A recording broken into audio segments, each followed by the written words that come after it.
11월 26일 법률방송 로투데이 시작하겠습니다.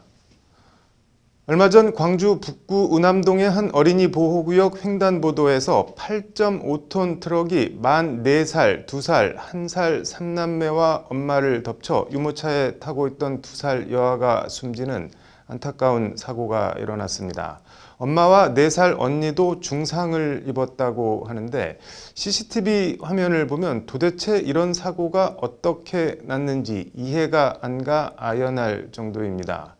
관련해서 해당 트럭의 하단 부분에 진한 썬팅이 돼 있어 이 썬팅이 사고에 영향을 준 건 아닌지 경찰이 들여다봤다고 하는데요.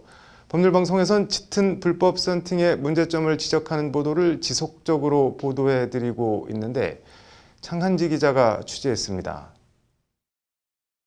지난 17일 오전 8시 43분쯤 광주 북구 운암동의 아파트 단지 앞 어린이 보호구역 스쿨존에 위치한 횡단보도입니다.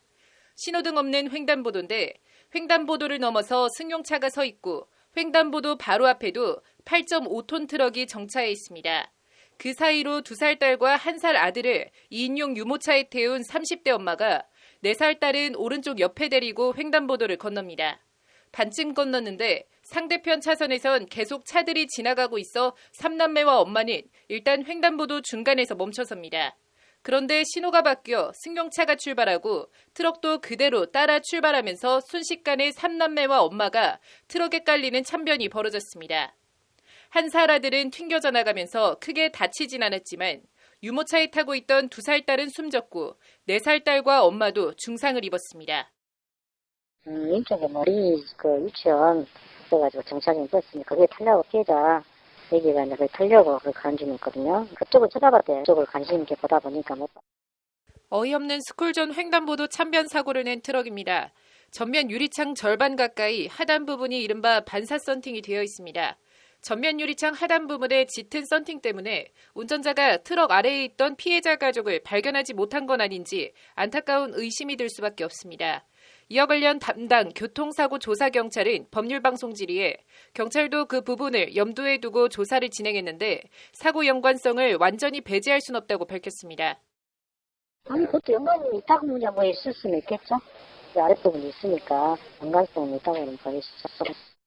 그럼에도 경찰은 사고와 짙은 썬팅 사이 직접적인 인과관계를 입증하기 어려워 결국 운전자 부주의로 결론 내리고 구속된 50대 트럭 운전자 A씨를 그제 검찰에 송치했습니다. 혐의는 특정범죄 가중처벌 등에 관한 법률 위반, 어린이 보호구역 치사 등이 적용됐습니다. 그냥 운전자 부주의에 부주의. 운전자가 그냥 선팅하고 상관없이 볼 수 있으면 이렇게 자세히 보면 보이는데 당연하게 그냥 앞차 출발하니까 따라 출발해 못 보고 가는 거예요. 짙은 썬팅 없이 시야가 선명했더라면 출발 전후에 운전자가 이들 가족들을 발견할 수 있었을지도 모른다는 짙은 아쉬움과 안타까움이 남을 수밖에 없습니다.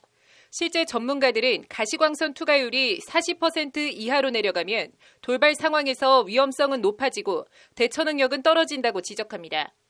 중요한 건 뭐냐면 근데 이 사람이라는 게 어느 수준이 되면 급격히 뚝 떨어지는 이런 값이 있어요. 저희가 실험을 해봤더니 이 40% 기준으로 해가지고 급격하게 떨어지는.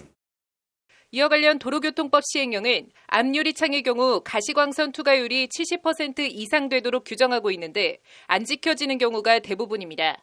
심지어 옆유리창은 물론 앞유리창까지 시커멓게 썬팅을 해서 운전자가 전혀 들여다보이지 않는 차들도 수두룩합니다.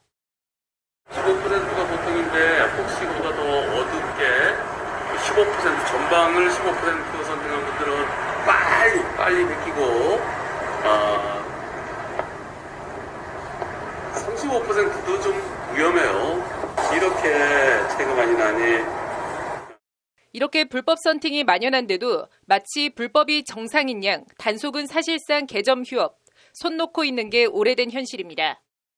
썬팅 자체는 지금 경찰청에서는 단속을 안 하고 있어요. 어느 정도의 국민적인 공감대가 있고 거기에 대해서 단속이 이루어지는 건데 거의 10대 중에 8대, 9대 정도가 지금 썬팅 규정 자체를 지키지 않고 있어요. 여기에 대해서 이번 광주 스쿨존 횡단보도 참변 사건에서도 나타났듯 분명 위험성은 있어 보이는데 사고와 짙은 불법 썬팅 사이 인과관계를 계량적, 객관적으로 입증하기는 사실상 어려운 게 현실입니다. 분명 불법임에도 단속에서도 사고 원인에서도 처벌에서도 모두 비켜서 있는 겁니다. 윈도우 틴팅이란 게 운전자의 시야 확보와 관련된 문제다 보니까 사고 발생에 있어서 원인으로 작용할 가능성은 있지만 그게 메이저다 아니다를 계량적으로 판단할 수 있는 방법은 사실은 지금으로서는 없다고 보는 게 맞는 것 같습니다. 관련해서 교통전문 한문철 변호사는 불법 썬팅 여부를 사고 운전자의 과실이나 고의에 적극 반영해야 한다고 말합니다. 앞으로는 법원에서 썬팅 몇 %인가요? 이것까지 감안해서 운전자에게 잘못이 있느냐 없느냐를 판단할 겁니다. 앞으로 그렇게 하겠죠. 이와 함께 현재 도로교통법상 가시광선 투과율이 적절한지, 과도하다면 어느 정도가 적절한지를 점검해서 운전자들이 공감하고 합의할 수 있는 기준과 스탠더드를 정립할 필요가 있다고 전문가들은 지적합니다. 지키는 사람들도 있겠지만 안 지키는 사람도 있을 건데 그럼 외국 같은 경우에는 단속 규정이나 처리 지침이 어떻게 되는지 우리나라에서는 어떻게 하고 있는지 이런 상대적인 벤치마킹이나 여러 가지 국제 기준 비교 같은 것들을 통해서 사회적 합의를 통해 정립된 기준을 만들어 이를 위반하면 그에 상응하는 제재를 가해 반드시 지켜질 수 있도록 해야 한다고 강조합니다. 이와 함께 자동차 정기검사 시 불법 썬팅 필름을 제거하도록 유도하는 등 당국이 정책적으로 불법 썬팅 문제를 해결하려는 노력이 필요하다는 지적도 제기됩니다. 법률방송 장한지입니다. 감염병 대응 법제와 포스트 코로나 시대 아시아 협력 방안을 주제로 제8회 아시아 법제 전문가 회의가 열렸다는 소식 전해드렸는데요. 이번 회의를 주최한 이강섭 법제처장을 만나 관련 얘기들을 더 들어봤습니다. 계속해서 신세아 기자가 전해드립니다. 이강섭 법제처장은 제8회 아시아 법제 전문가 회의 개회사에서 K방역의 성과와 이를 뒷받침한 K법제의 우수성을 힘주어 강조했습니다. 많은 해외 언론은 대한민국의 코로나19 방역을 공황사태, 사재기, 봉쇄가 없는 세계적인 모범 사례로 평가하고 있습니다. 대한민국의 경우 2015년 메르스 사태 이후에 꾸준히 정비해온 감염병의 예방 및 관리에 관한 법률과 같은 법제가 오늘 K방역을 뒷받침하고 있습니다. 법률방송 취재진을 만난 자리에서도 이강섭 법제처장은 우리나라 방역체계 법제의 우수성을 알리는 말로 인터뷰를 시작했습니다. 방역정책이 내용이라면 법제는 이를 담는 그릇으로 그릇이 없거나 깨져 있으면 내용도 빛을 발할 수 없고 성할 수도 없다는 것이 이 처장의 지론입니다. 네, 관련 법은 많습니다. 그렇지만 대표적인 것은 일명 코로나 3법으로 불립니다. 감염병 예방법, 그리고 검역법, 의료법입니다. 특히 감염병 예방법의 경우에 2015년에 메르스 사태 이후에 꾸준한 정비를 통해서 지금의 K방역의 근거가 됐다는 점에서 굉장히 좋은 평가를. 법제처가 이번 회의를 온 오프라인 동시 진행 방식으로 열고 세미나를 포함한 회의의 전 과정을 온라인으로 전 세계에 생중계한 것도 이 때문입니다. 아시아 국가를 포함해 전 세계 많은 나라에 가능한 많이 K방역 법제의 우수성을 알리기 위한 취지입니다. 그동안 K방역 정책 자체에 대해서 소개하는 그런 기회는 많았습니다만 이 정책은 사실 토대가 되는 것이 법제입니다. 그래서 그 관련 법제에 대해서 소개할 기회가 많지 않았기 때문에 법제처는 대한민국의 감염병 대응 법제를 아시아 국가들에게 소개하고 이처럼 최근 몇 년 사이 법제처는 K팝을 수출하듯 K법제의 우수성을 아시아 각국에 알리고 이를 공유하는 데 많은 노력을 기울여 오고 있습니다. 한 가지 인도네시아 사례를 소개하겠습니다. 인도네시아는 우리 법제처와 같이 정비법을 총괄하는 법제 전문기관을 설립하려는 목표를 갖고 있습니다. 그에 따라서 법제처가 2018년에 양해각서를 체결을 했습니다. 그에 따라서 법제 공무원 역량 강화 등을 적극적으로 지원하는 사업을 현재 추진하고 있습니다. 이른바 한류 법제 수출인데 눈에 보이는 성과들도 거두고 있습니다. 16개 국가와 30여 건의 MOU 등을 체결을 했습니다. 그래서 대한민국의 법령 정보와 또 법령 관련 서비스를 제공하고 있습니다. 또한 이제 코로나 때문에 상호 방문이 어려운 점을 고려해서 영상 회의 같은 비대면 방식으로 법제 교류 협력을 이어가고 있습니다. 이 처장은 그러면서 포스트 코로나 시대에도 더욱 법제 교류 협력을 강화해 선도적인 역할을 해나가겠다고 거듭 강조했습니다. 대한민국 법제에 대한 아시아 국가들의 관심이 높아지고 있는 상황에서 법제처는 앞으로도 더 많은 국가와 교류 협력을 추진할 계획입니다. 다양한 법제 경험과 지혜를 공유해서 아시아가 직면하고 있는 복잡 다기한 이런 도전 과제의 극복에 기여할 수 있도록 법제 분야 교류 협력을 더욱 강화해 나갈 계획입니다. 코로나라는 길고 어두운 터널을 지나가고 있는 지금 이강섭 처장은 코로나 위기 극복에 도움과 보탬이 되는 법제 마련에 최선을 다하겠다며 위기를 함께 극복하자는 말로 인터뷰를 마무리했습니다. 저희 법제처는 하루빨리 이 코로나를 극복하고 국민 여러분들께서 일상으로 돌아갈 수 있도록 법제적으로 뒷받침하는 일에 최선을 다하겠습니다. 국민 여러분께서도 바라건대 물리적으로는 비록 멀지만 정서적으로는 가까운 일상이 되시어서 이 위기를 함께 이겨나갔으면 하는 바람. 법률방송 신세아입니다. 네, 음주 측정에서 면허 정지 수치가 나온 화물차 운전자가 법원에서 음주운전 무죄를 선고받았습니다. 윤수경 변호사의 이슈 속 법과 생활입니다. 윤 변호사, 일단 사건 내용부터 좀 볼까요?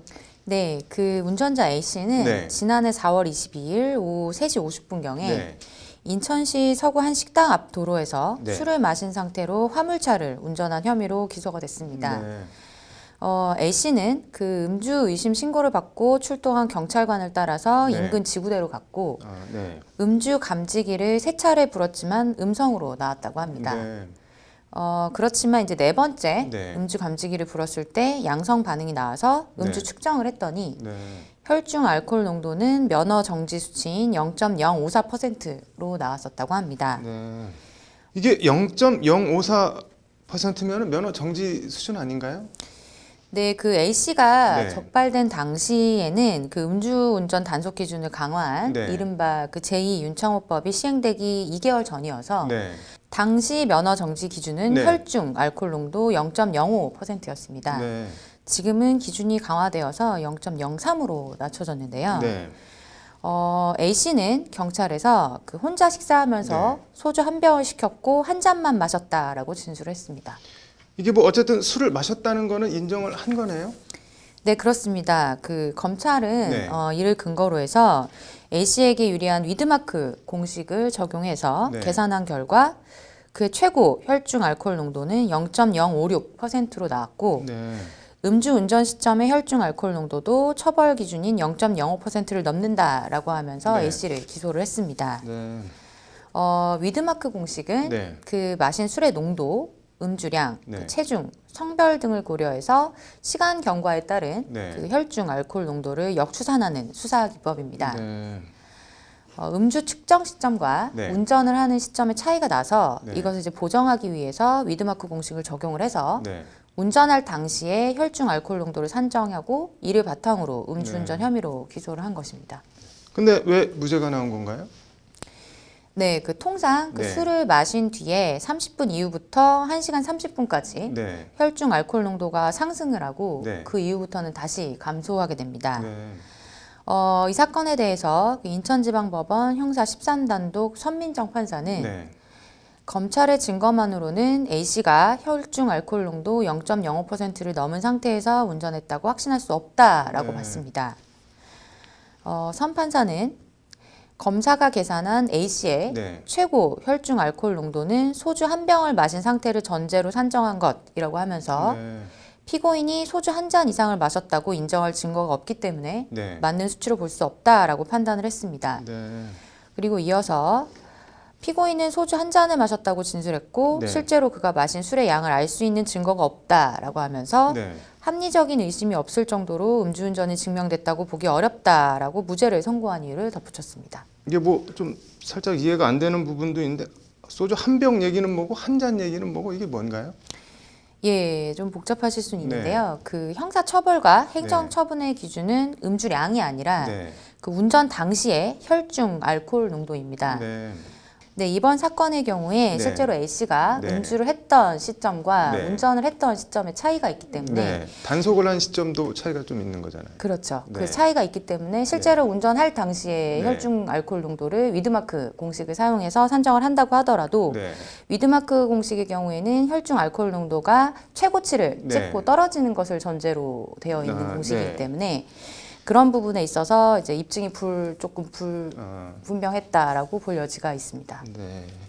아무튼 뭐 네티즌들 반응을 보니까 뭐 엉터리 판결이다, 판사에 대한 원색적 비난도 많고 일부긴 하지만 확실하지 않으면 처벌 안 하는 게 맞다, 뭐 이렇게 갈리기는 하는 것 같은데 이번 판결 어떻게 보시나요? 논란은 있을 수 있지만 네. 이제 의미 있는 판결이라고 생각을 하는데요. 네. 동일한 양의 음주를 하더라도 네. 개개인별로 혈중 알코올 농도의 차이가 있고 네. 그리고 음주 후에 얼마나 시간이 경과되었는지에 따라서 또 수치가 달라지기 때문에 네. 실제 운전을 할 당시에 혈중 알코올 농도가 입증되어야 음주운전으로 처벌할 수 있기 때문입니다. 네. 그렇지만 이제 어찌됐든 이제 음주한 상태에서 운전을 할 경우에는 네. 이제 판단 능력과 운동 능력이 떨어져서 돌발 상황이 발생할 경우에는 사고가 발생할 가능성이 높기 때문에 네. 한 잔의 술이라도 마셨을 경우에는 운전을 하지 말아야겠습니다. 뭐 뭔가 상당히 좀 복잡해 보이기도 하는데 일단 술 먹고 운전 안 하면 이런 복잡한 일에 휘말릴 일은 없을 것 같네요. 오늘 잘 들었습니다. 네, 이어서 법조계 소식 전해드리겠습니다. 윤석열 검찰총장이 다음 달 2일 법무부 검사징계위원회를 앞두고 직무정지 명령은 부당하다며 행정소송을 제기했습니다. 윤 총장은 소장에서 일방적인 징계 청구와 직무집행정지는 사실상 해임으로 검찰총장 임기제 취지를 부인하고 법치주의를 부정하는 것이라고 주장했습니다. 미성년자 성착취물을 제작 유포한 혐의로 재판에 넘겨진 박사방 운영자 24살 조주빈이 1심에서 징역 40년을 선고받았습니다. 미성년자가 포함된 유명 아이돌 그룹 멤버의 얼굴을 나체 사진에 합성해 온라인에서 판매한 30대가 1심에서 징역 4년의 실형을 선고받고 법정 구속됐습니다. 대부업체를 운영하며 고 이유를 미끼로 90여 명으로부터 투자금 245억 원을 끌어모은 뒤 이를 갚지 않은 40대 대부업자가 1심에서 징역 6년을 선고받았습니다. 전주지법은 장기간 범행을 해 죄질이 매우 불량하다며 이같이 판결했습니다.